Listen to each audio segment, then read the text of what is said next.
Okay. I learned this from Judy. Judy won't make it. Okay, no, I'm just talking about the time. She starts exactly on time, so I've learned. I would like to call to order the SMART Board of Directors regular meeting agenda for July 19th, 2017. Is there a motion to approve the minutes of June 21st? I'll second. All in favor? Aye. Any opposition? Okay, they pass unanimously, which is 7 of us right now. Any board member announcements? Okay.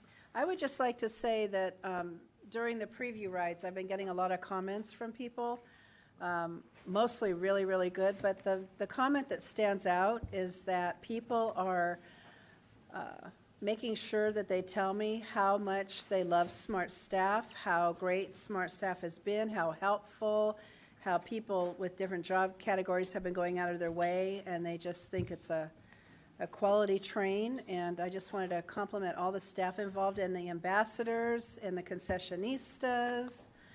And I know Farhad's been on a lot of trains, but just to say that the public feedback about the staff of SMART has been overwhelming, and it's been a really good few weeks with the preview runs to get that kind of feedback. So, do you have your light on, Carol? I just wanted to thank you, Madam Chair, because I've been getting wonderful feedback too, including from a friend of mine who never likes anything. Truly never, ever.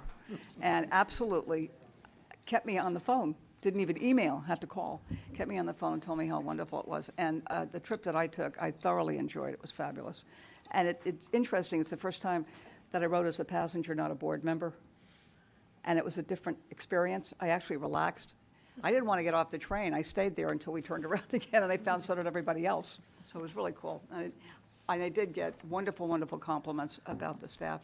And I want to thank them very, very much, because that makes us look very good. Mm-hmm. Yeah, the engineers were coming back into and becoming conductors and then really working the crowd and talking to people, and they were getting to know, from the engineer's point of view, what it's like to operate the train, and they just really appreciated all the extra attention and time. Dan. Thank you, Madam Chair. I just wanted to say I was very pleased driving through past the Petaluma station at about 11:30 this morning to see over 100 people waiting for the Wow. preview ride. So that I was very impressed by it. Okay. Thank you. Okay. Anybody else? Okay. Jake? No, I was just going to say that I know that this distresses some people, but it's very nice to see positive headlines on the Press Democrat, buzzing with altruism, becoming independent. We're getting some good recognition on all the work that you guys have done as staff to get us to this point, and it's extremely encouraging. Yep. Thank you. Yep. And the scones and the cold pressed coffee is good, and the wine and beer is selling out from what we hear. Okay. Not that you had any. And my mom had some, so. General Manager's report. Public comments? Oh, I'm sorry, public comments. I'm moving ahead today. Dwayne Bellinger here, and just to add to this positive comments, I took a ride down to San Rafael and had lunch, and had a great time. The train was perfect, and I just wanted to say very nice things about it. One teeny exception is I didn't have anything to hang on to it. I was one of the standing passengers. You have a crowd like that, you need some straps, like in most trains. Would have been nice. But other than that, and I took a ride up to Santa Rosa, and went up there for dinner and had a great time up there too. So I just want to say very nice things about the train. Thank you. And the staff. Okay. Bettina O'Brien, Santa Rosa. I facilitate the monthly multiple sclerosis support and self-help group, and I wanted to take my group on a field trip on the free SMART trains, but when my husband and I went down there, we couldn't get a seat. Me and somebody else with a cane could not find seats. So I was concerned that my group would not find seats with their canes and walkers. So I spoke with SMART staff, with Gene Belding and Matt Stevens. They've been incredibly helpful to our group to find a way to take a free SMART train while finding seats. So thank you so much. Big compliments to the SMART staff, especially Gene Belding and Matt Stevens. Thank you so much. Okay, thank you. Yeah, the thing about preview rides is that it's the first rides, and the trains are really to capacity, and we think they'll even out when we start running 34 trains a day.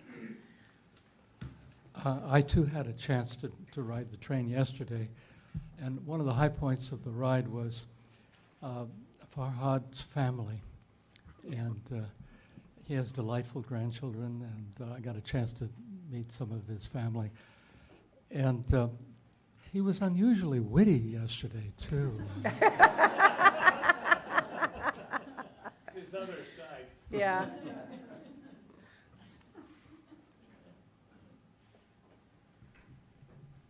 Hi, you've seen me before, Win Scott Stokes, and we have a handout for you. You might have remembered it from before. I'm very positive about SMART, by the way. I want to make sure I'm here to make it as good, as great as possible. By the way, all your ambassadors should know what the yellow, green, and red light stands for on your Clipper card taggers. I asked 3, they didn't know what it was. Safety and the FRA audit, fare structure. I'm worried not that the positive train control is to slow the train on a curve. That's not the real important part. These trains that are 30 minutes apart traveling down the line at each other have to cross how often? Around every 15 minutes when they come across each other. And there are switches that have to be thrown properly. The signals have to be correct. The speed has to be correct. And all I got to say is I'm scared because I've been in the public transportation field for 20 years, and this is the first time, so I think you got to really work on that. Fare structure, human equality and fairness. You have an EcoPass program. I couldn't disagree more. The discounts are on a sliding scale. And what is that scale based on? The size of the company you work for, so they can apply for more special EcoPasses? That's wrong. If you're going to have it this way, have it the same discount. This, just flying in the face of a lot of bad things about human equity and fairness. But wait, there's something better. In front of you, you all have the proposed fare collection.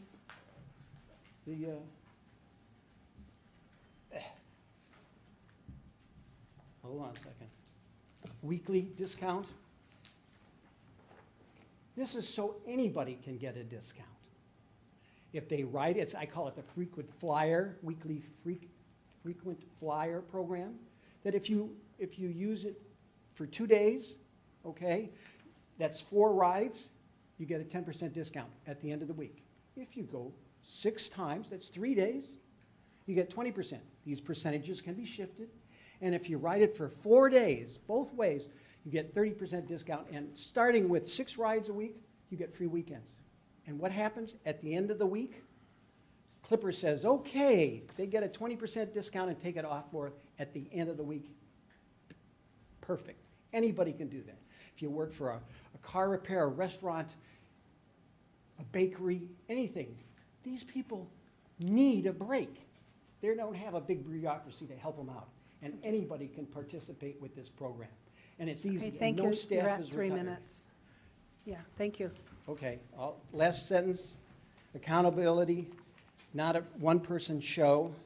I suggest a subcommittee for fare collection to make sure that's working properly, and one's for operations control center, because I'm worried that trains are going to hit each other.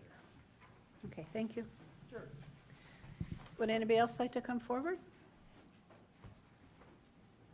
Okay. I will just note that we have a monthly pass that's $100 a month, rolling 31 days for seniors, and $200 a month for regular fare-paying passengers, which rolls for 31 days. And so that's a pretty good deal. And most people, I think, are taking advantage of, will take advantage of that instead of the EcoPass. So, public general manager's report. Good afternoon, Madam President, directors. I have 3 items, and as you know, we usually don't respond to public comment, but because the last speaker used the word, I'm scared about the system, I think it warrants. There is absolutely, Mr. Stokes, absolutely nothing wrong with our system. The system, we no longer throw switches. We no longer manually do anything. This is the latest, most sophisticated hardware, software system. The chances of two trains, as he says, hitting each other is zero. So that's why we spent all this money with positive train control. That's why the whole country is looking at what we've done so they can duplicate it. So just for the record, this is going to be, and it is, the safest system. I want to give you 3 reports, and I've already coordinated this with the president so we can do this. So if you have your mobile phone and iPhones, please get them ready because we're going to have a little test. So first, we have had the first test today. We have had 11, not counting today, 11 public preview days. So the question is, how many people have we carried? So while you're thinking, I'm going to have our operations manager come out and give you the latest, what we've done today. So this doesn't include today, but he will just give you a tip what we've done today so far. We've had 2 runs, 8 a.m. and 11 a.m. So Dwayne Sayre is our operation manager. How many have we carried today so far? In a trip and a half, we've already carried 2,000 people. So maybe that'll help you with your math. Just today? Just today. This is probably our busiest day yet. 2,000? Wow. So the question is, what do you think? How many have we carried in the 11 days that we've had public review? I'm going to guess 30,000. I'm going high.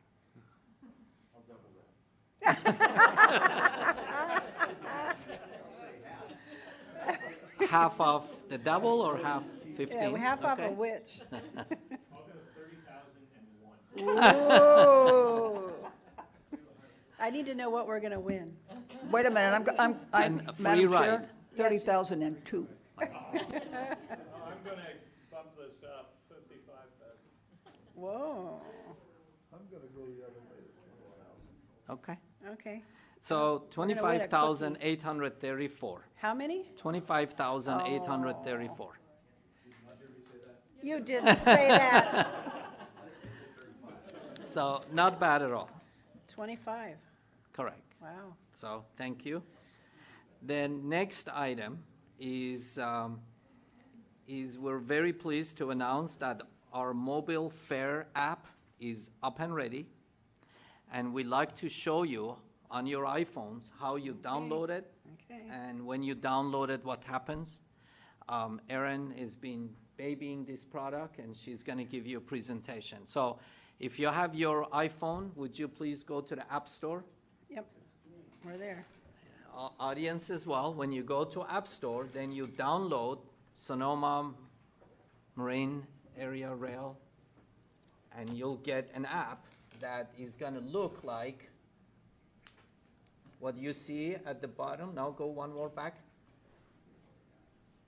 One screen back.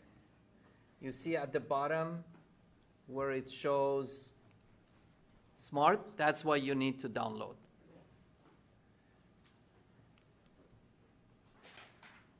Sonoma area, Sonoma-Marin. Smart. But if you put Smart, many things come up. Yeah, Smart, you have to go scroll down pretty far. But if you put Sonoma and Marin and maybe the word e-ticket. Didn't we have to go down about 6 apps on my phone? Right. So he's showing you, Dimitri is showing you, if you type in, so here it is. You get open, you open it. Have you found it? Everybody's there? Okay, go ahead. We're loading. Okay. Okay. Open. So when it's loaded, Yes. now Erin's going to take over. Oh, okay. Thank you. So this is basically your landing screen. After you load the app, you'll get this landing screen. But before you get here, I think you need to register. Is it asking you to register or not yet? No, okay. So you will get the landing screen. You probably only have to register when you go to buy a ticket. And so you'll see you'll have multiple choices here. If you had already bought tickets, they would appear where that yellow star is. But otherwise, you have the option to buy a ticket. You have an option to go to your ticket wallet where you've purchased tickets. You can go to help, and it gives you various FAQs and ways to get help. And then there's a trip planning link that is linking to an app that's going to have our real-time data on it, as well as information on surrounding bus routes that you could take. So it's called Transit, and it'll be up and running once we are up and running. All that link will work right now, though. We're just going to focus on how do you buy a ticket. So Demetrius, if you could click on Buy Tickets. So as a reminder, we are a Clipper system going to be our primary function, but what we have the app for are those one-time riders or those riders that maybe are just in from out of town and they don't have a Clipper card, things like that. So the way this works is this is really just for buying a single use or a round trip or a pass for the day. We do not have the monthly pass on here. You cannot use this for connections to bus routes because that you can only get that through Clipper. You can only get the discount, the transfer discount through Clipper. Let's go from somewhere to somewhere, Demetrius. Let's go from, you pick one. So we're going from the Civic Center to Rohnert Park, and then you have the option of buying a one-way ticket or a round-trip ticket. And if you buy a one-way ticket, it issues you one ticket, and if you buy a round-trip ticket, it issues you two tickets, and you use them at separate time. You activate them separately. So let's just buy a one-way ticket. And you can see you can buy a single fare or a multiple ticket. So if you were traveling with 10 people and you wanted to buy tickets for everybody, you would go to the multiple, and you can choose how many people you're buying tickets for. And you'll notice that all of the prices are the same right now, and that's because in our beginning period, we're going to be having 50% off adult fares, so that effectively gives adults the same discount as seniors, youth, and disabled riders. So Demetrius is going all out and buying lots of tickets. He's rich. Yeah, sure, why not? And then you click continue. And then it tells you, the ticket is, all of the disclaimers that you get anytime you buy anything on the internet, and all the, we have quite a few of them, which most people won't read, but it sort of talks you through what are the rules for riding and the rules for using the ticket. And so you can accept and continue, and then I think that is when you would have to set up an account, and it requires an email and a password that you create on your own, which we could do. And the reason for that is twofold. One is that you're going to get your receipt by email once you purchase a ticket. The other thing is it allows us to communicate with people who've bought tickets.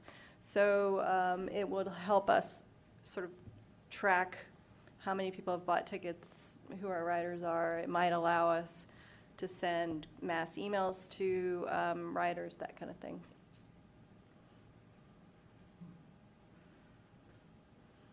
So once you've done that, you have all these tickets you could purchase, and you can actually enter more than one credit card. If you were buying that many tickets and you might say, hey, give me your credit card, we'll split it. You have the ability to do that. And you enter your card information, and it allows you to purchase a ticket, basically. And what I have, maybe Lydia, if you can hand out, I have, because we don't want to put in credit card information here in this public setting. What I have for you is just some screenshots on paper that if you turn to the last couple of pages, it shows you once you purchase a ticket what the ticket looks like. And for the fare app, unlike Clipper, it's really just what we call a visual validation. So you buy the ticket, you activate the ticket, and then you get on the train, and if a conductor asks to see your ticket, you would show them your ticket, and it looks like something like this. Here's a couple, on the last page of the handout is just a couple of tickets. And you'll see at the top, there's a very colorful bar. That bar is moving when the ticket is active. So that's how the conductors know that the tickets are valid and not like a picture of a ticket. There's a couple of other screenshot of a ticket, yeah. anti-fraud things going on here that I'm not going to tell you about. But the other thing to know is that the ticket itself, you can also buy senior, disabled, and youth tickets through this. So if you had a tourist who was just in town for the day and just wanted to buy a senior ticket for the day, you know, for now they can do it through the app. And we'll keep an eye on that and see how that goes and see how it's being used. I think those are the main points I wanted to point out. I don't want to go through every detail, but once you've downloaded it and you can play with it and look at it and let us know if you have any questions. And it's live now, whether you have a Google-enabled phone or an iPhone. It's on both app stores for depending on the kind of phone you have. And it's pretty intuitive. I've had several people download it, and I've asked them to try it, and I haven't given them any instruction. And it's pretty easy to use. It's easy. Yeah.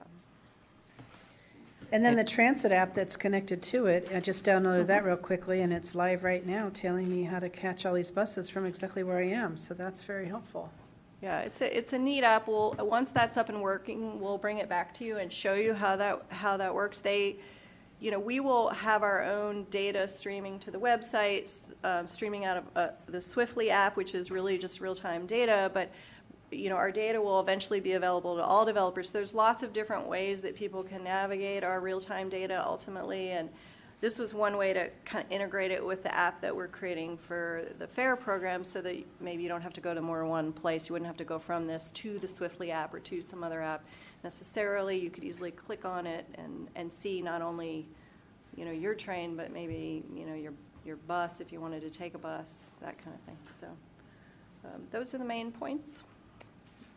Play with it, let us know. Thank you. Any questions of Aaron on that? Okay, Farhad. And then the final item is we had another national call today with Federal Rail Administration going over, asking all the national offices if there are any pending issues, and we went around and there are no pending issues, and I'm looking forward to hearing from them next week. And as soon as I hear from them, I'll let board members know and members of public. So I think we're very, very, very close, waiting for the final approval to go into regular scheduling. We have public previews this weekend, Saturday, Sunday, and so if you have time, please come and join us, and I'll be happy to answer any questions you might have. So we'll be up to my guess of 30,000 by this weekend. I'm just a little early on my guess. Okay, any questions of Farhad? Jake? Yeah, in public comment, the subject of hanging straps in our rolling Right. stock was brought up. I wondered if you could Address that. just give some clarification on our Sure. situation. When we were experimenting, that's one of the things we recognized, that we're all used to having the hanging straps from the ceiling. This particular vehicle does not allow that. This is the design, and in the ceiling is where all the electrical and other utilities are, and there is no way of hanging, and we looked into that. But on a very crowded days, which is what we've had over 530 people. Am I saying right, Dwayne? In 565 in one 3-car set. There is a lot of people waiting. So we're going to continue looking into what else we can do. And this public preview and the comments have been terrific, because we're learning a lot from people and some great suggestions as well. So we're going to figure out what to do. For now, as you know, there is a handle by the seats as opposed to one above you. So we're going to continue looking at other options. Okay, Eric? There was also a question that came up with regarding eco passes.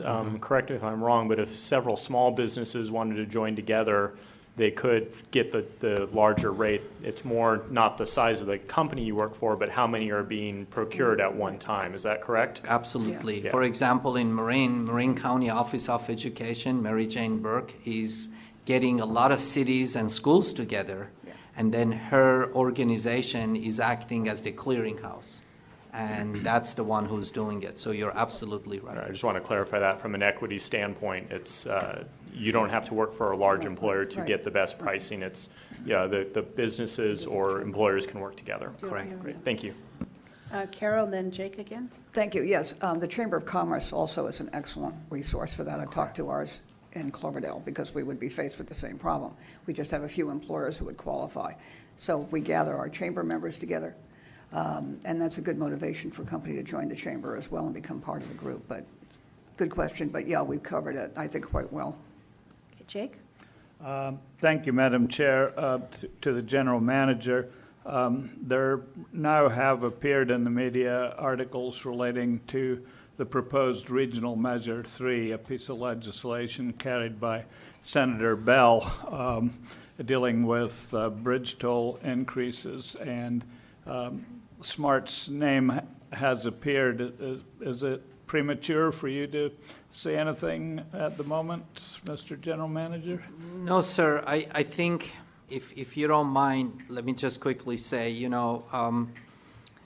as you know, Senate Bill 1 was signed and is going through and has provided a lot of opportunity for us, both on given dollar amount as well as formula.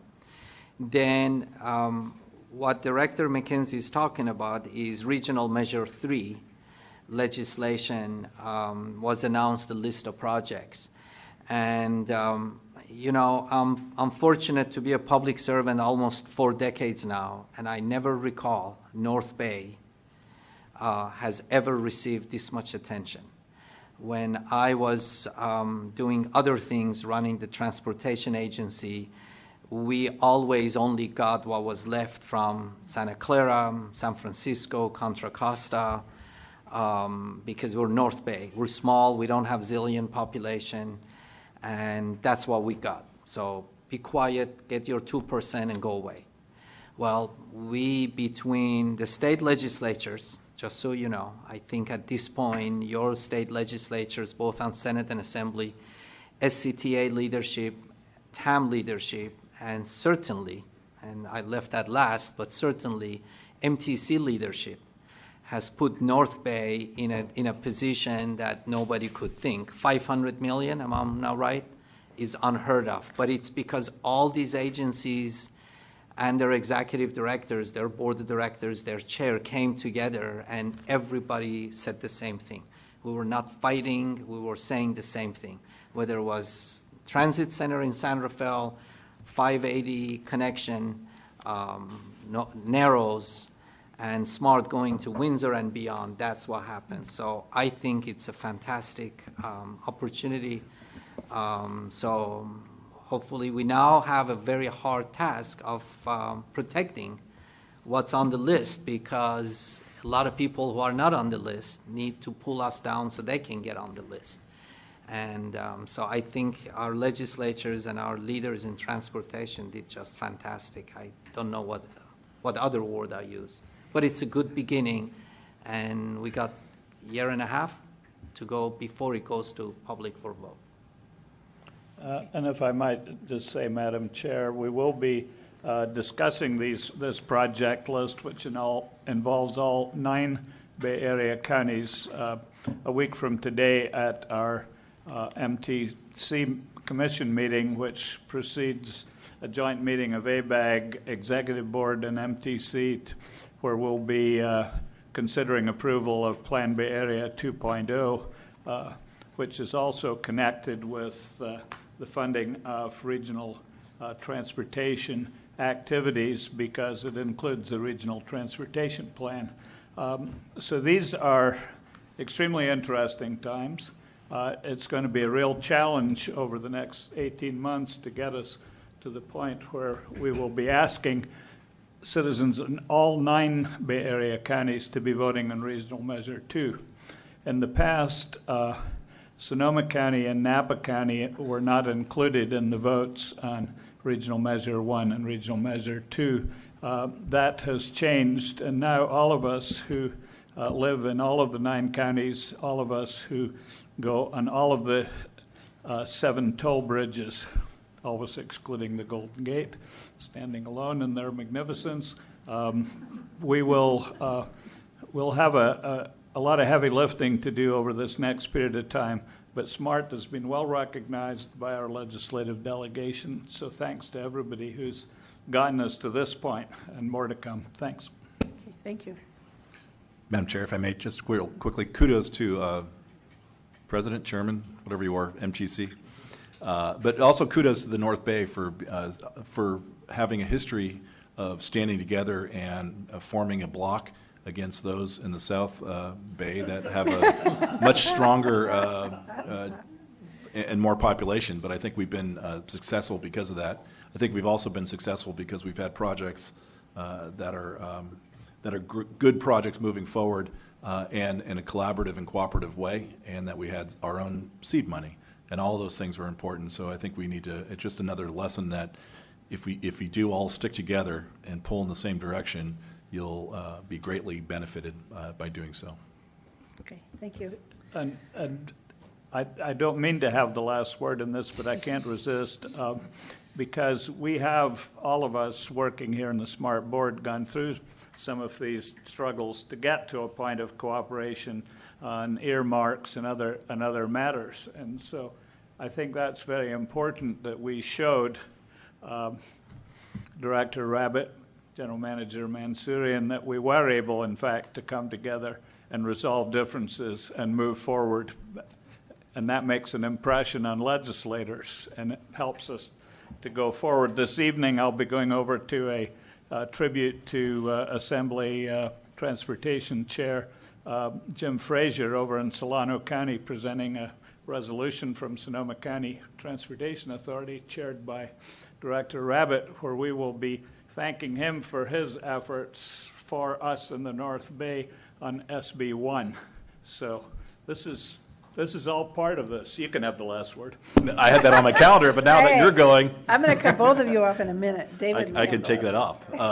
No, thank you. And even though there's some occasional differences of opinion within our own North Bay family, that's okay too, because at the end of the day, as long as we show that same collective force when we're dealing with those in the Southland, we'll be all right. Yep. It's always a healthy discussion, right? Okay, anybody else? Okay, now we'll go to the consent calendar. Is there a motion to accept the consent calendar? I'll second that. Okay, all in favor? Aye. Any opposition? No, that passes unanimously. The next item is approve resolutions of local support for grants to construct smart pathway segments. And I think we have Joanne. Good afternoon, Madam Chair and members of the board. Joanne Parker, Grants Manager at SMART. Before you is consideration of two resolutions of local support for two separate sections of the SMART pathway. The first one has been before you before for other fund sources. It's the pathway between Payran and South Point and Petaluma. It goes over the Petaluma River near our Cinnabar Bridge and then under Highway 101. So this project, with this last piece of funding from One Bay Area Grant, will be fully funded. We have state competitive active transportation program funds in it, as well as Sonoma County Agricultural and Open Space District funds in it, and Measure M funds. We will be seeking to advance this project. Currently, it's scheduled for the year, I think, fiscal year 21. That's where all the money is. But with this last piece of funding and upcoming Senate Bill 1 advancement of active transportation program funds, we're going to go forth and submit an application to advance it to build before 2019. The second project is the pathway between Golf Course and Rohnert Park and Todd Road in Santa Rosa. As you know, we have essentially completed all of the pathway from southern Rohnert Park up to Golf Course, passing through Katati and connecting to both of our stations, as well as most of the segments of the pathway between Guerneville Road and Santa Rosa down to southwest Santa Rosa's Bellevue Avenue. And now we have this connection between Santa Rosa and Rohnert Park that we're working on. And the resolution before you here is in support of an application submitted to the California Natural Resources Agency. The other sources of funding for the project are identified as Measure M, and the city of Rohnert Park has been collecting mitigation fees for transportation infrastructure and has expressed support of putting those fees towards the golf course to Todd Road section of our Smart Pathway. So the resolution there is for submittal of that first piece of funding from the California Natural Resources Agency.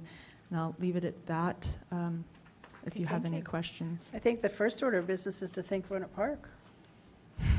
So I'll do that. What good things have we done now? You're giving us money. Well, should we receive this funding from the California Natural Resources Agency, we then take the next step of taking this seed money to the Sonoma County Transportation Authority as the programming entity for Roanoke Park's mitigation fees. They're the holder of the funds. Right. And we'll take it to them and seek a formal action on that. Okay. Yeah, Madam Chair, just for the record, we do have, and built into our general plan back in 2000, the concept of a regional transportation mitigation fund. Since we've started actually building houses in Roanoke Park and University District, we've actually been collecting transportation mitigation monies. I think we're up to about $200,000 now. It's a fee per housing unit built. So this is something that we have a lively interest in because it involves monies to be spent on interconnections between Santa Rosa, Cotati, Petaluma, and unincorporated Sonoma County. And so this is evidence of, what a jurisdiction can do if it puts its political will into action. So I'm pleased about that. And while we're on the topic of bike paths, I'll just get this off my chest. We do have one last segment in Roanoke Park also, and that's the southernmost segment from East Cotati Avenue down to Sonoma Mountain Village. And I have been briefed on this, and it's part of a series of 4 pathway projects where all of the permitting activities have not yet been completed. And so while ours has been completed, we're hostage to the other ones, evidently. So the money's there, and we're anxious to become the first city with a complete MUP all the way through our jurisdiction. Thank you. Okay, are there any questions of Joanne before I go to the public? Okay, I'll just go to, is there any public comment on the support for grants for these pathway segments? Any comments from the public? Thumbs up, right? Okay.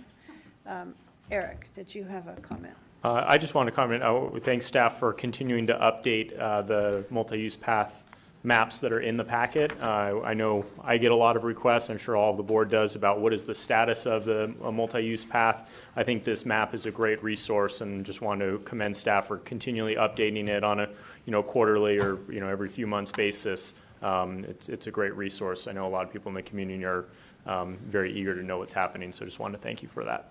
Okay, thank you. And Madam Chair, just very quickly, same topic as that. I haven't looked to see if this is available on our website. Yes. Yes. The up-to-date maps. Okay. Okay, any other comments? Okay, is there a motion to approve the resolutions? So move. Oh, we're fighting over that. Did you get that, Lenny? Okay. All in favor? Aye. Anybody opposed?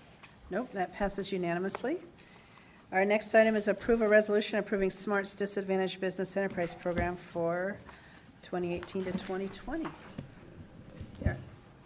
Thank you, Madam Chair.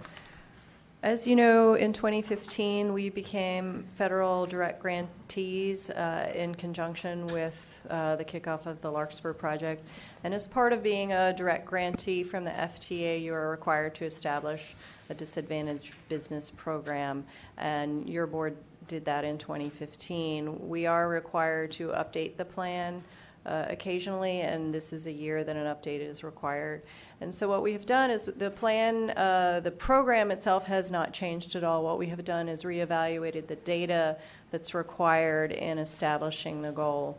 And it's a somewhat complicated analytical project where you take the federal funds you expect to receive over the next 3 years, and then you compare that with the contracts that you are going to award during that time, and you compare it to the type of work that it is and the types of disadvantaged businesses that are available, and you come up with a new goal, basically, to make a long story short. It's outlined in very lengthy detail around page 58, 59, and 60 in your packet.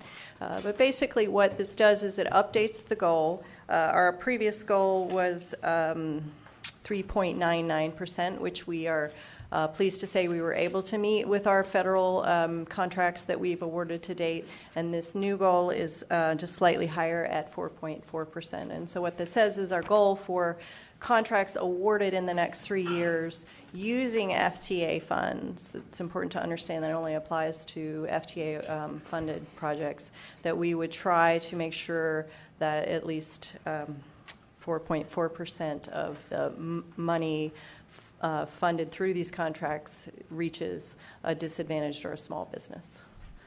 That is basically what is before you today, is an update of those goals. Okay, thank you. Any questions of Aaron? Okay, is there any comment from the public about this item? Okay, seeing none, I'll bring it back to the board. Any comments, or is there a motion to approve the resolution? Second. All in favor? Aye. Any opposition? Okay, that passes unanimously. We will be moving to closed session now. There are 4 items. One is conference with general manager regarding D Street and Corona Road in Petaluma. Negotiating parties, Farhad Mansourian and Lomas Partners. The next one is conference with general manager regarding Santa Rosa property located at 2 West 3rd Street in Santa Rosa. The third one is a conference with legal counsel regarding exposure to potential litigation. And the fourth one is conference with legal counsel regarding litigation, Paul Goldstone, trustee et al. Versus Sonoma-Marin Area Rail Transit et al. In Marin County Superior Court. Are there any comments on closed session from the public? Yes, Dwayne Bellinger here. First of all, you can do better in describing the property under the rules for closed session rather than just Corona and give a number, 19. As I recall, there was a meeting at some point where they were describing how to build a parking lot there, and it also included lot number 20.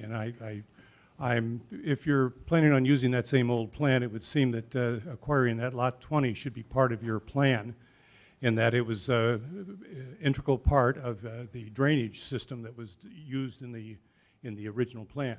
Now, if I'm to believe the newspaper that you're planning on building a parking structure, I would have a different comment. And that would be, first of all, the parking structure generally costs $20,000 to $30,000 per parking space. And those people who live in East Petaluma, are most of them, in fact, a vast majority of them live within 1/3 of a loop of a bus, a shuttle bus, down McDowell and up Eli, Sonoma Mountain Parkway.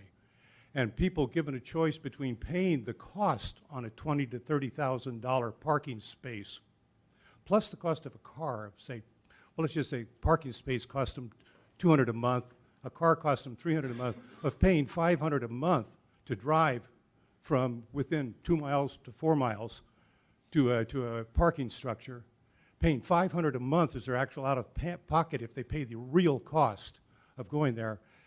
Most of them would ride a shuttle if you offered the shuttle. You don't need a parking structure for the East Petaluma people. If you anticipate the West Petaluma driving, that is those who work in Marin, driving to Corona, rather than just going and getting on the freeway, you're mistaken there.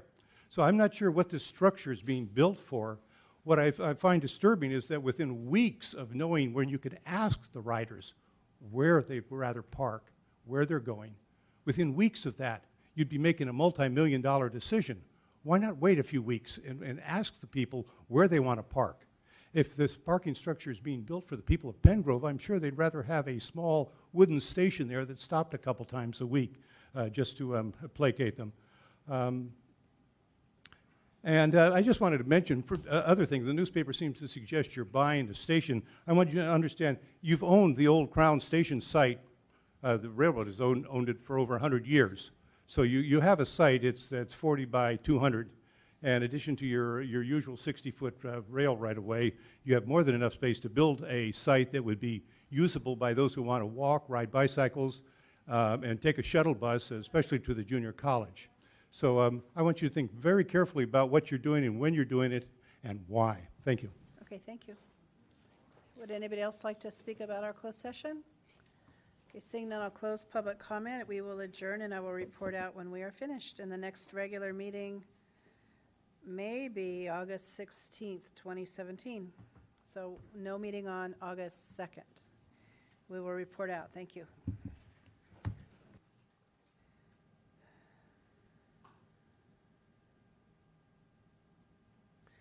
It's 3:04 p.m. I'm reporting out of closed session. Item 9A, we approved an agreement with Lomas for Petaluma D Street and Corona Road properties. Item number 9B, there was no action taken. Agenda item 9C, direction was given to staff. Agenda item 9D, we approved a settlement agreement with Goldstone for $40,000, which is at no cost to SMART for the construction of a new berm solely on Goldstone property, and we adjourned at 3:05. Meeting adjourned.